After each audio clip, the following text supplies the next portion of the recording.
Ne znam, meni je ovo savršenstvo, samo da je čista voda, ovo mi je nešto najbolje.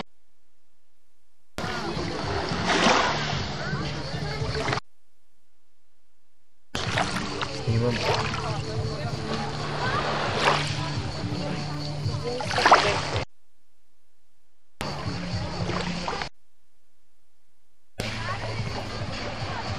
Kaži koliko je modrica?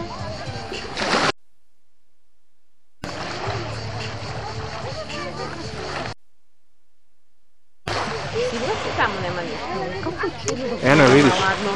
Aha, da. Da ladno ima, a tamo iza toga. Tamo nema ništa, ti ide na talje. Ma ima i tamo jedna uvalica, mislim. Još jedna uvalica ima tamo.